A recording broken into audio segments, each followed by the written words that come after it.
Ça m'est venu fort longtemps déjà, il y a 25 ans à peu près, quand mes parents étaient poissonniers et travaillaient dans le milieu avaient besoin des couteaux, si vous voulez, pour couper le poisson, donc il fallait les affûter, et l'idée m'est venue naturellement de ce moment-là.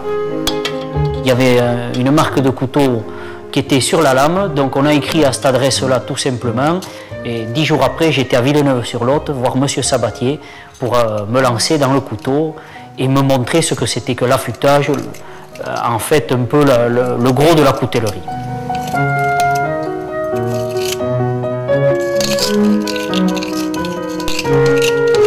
Quand je suis rentré dans le métier, j'ai vu que c'était immense, qu'il y avait tout un tas de choses à savoir faire et à apprendre, et la passion m'est venue à ce moment-là.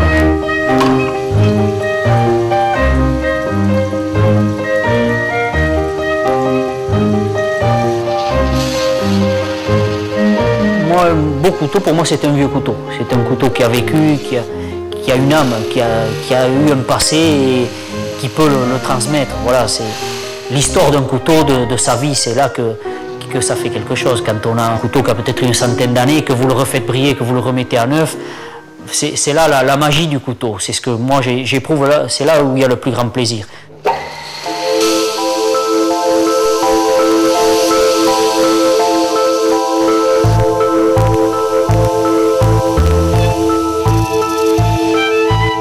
D'après nos recherches, le couteau basque n'a pas existé. Alors peut-être il a existé certaines choses, mais on ne peut pas dire que de nos jours, avec certitude, tel couteau c'était le couteau basque. Alors nous on est parti sur un couteau bien plus classique, le laguiole, qu'on a essayé de basquiser le maximum par rapport à ce bois et cette croix basque, qui représentent les deux symboles forts du Pays basque.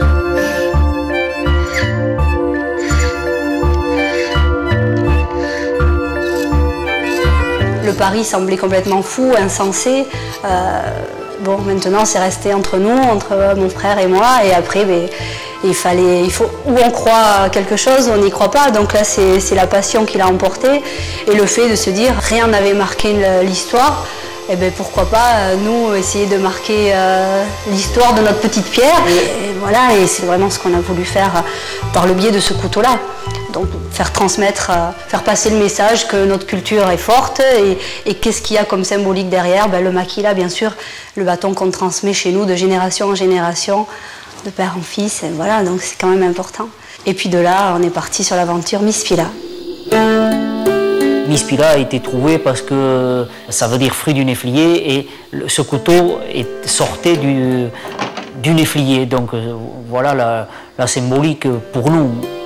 Alors le néflier, donc c'est un bois que l'on va scarifier au printemps dans la forêt. Donc 6 mois après, au mois d'octobre-novembre, on ramasse cette branche qui a poussé avec la guérison dessus. Ce bois est amené après dans les ateliers, on l'écorce, et après il y a minimum 3 ans de séchage. À peu près vous avez 11 opérations pour que le bois soit en état d'être servi.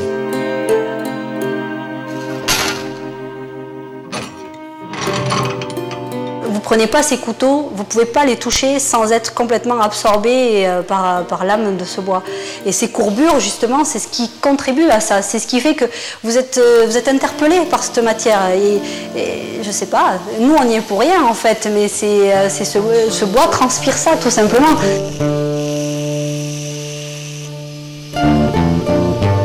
Justement, je pense que ce que j'ai pu apporter, c'est la dimension poétique. Et c'est vrai que pour accompagner chacun de nos couteaux, justement, puisque c'est une pièce unique, il fallait qu'il soit protégé. Donc, par exemple, chaque couteau a son fourreau.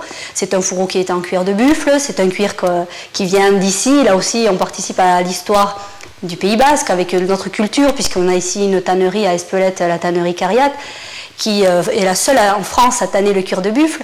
Donc on a évidemment un peu accentué en choisissant ce buffle-là. Et après, par rapport à ça, on a créé un modèle de fourreau, un modèle qui n'existe pas, puisque c'est le seul qui permette de laisser la croix basque apparente. Ça fait un petit peu cocon, un petit peu berceau.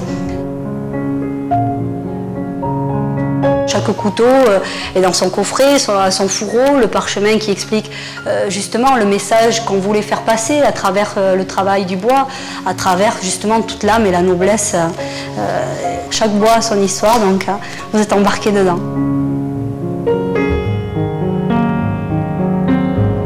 On a une grosse chance ici, c'est qu'on a une culture très forte et tout ce qui touche, oui, à notre symbolique nous parle quelque part à l'intérieur et on est fiers de notre pays, on est fiers de nos racines.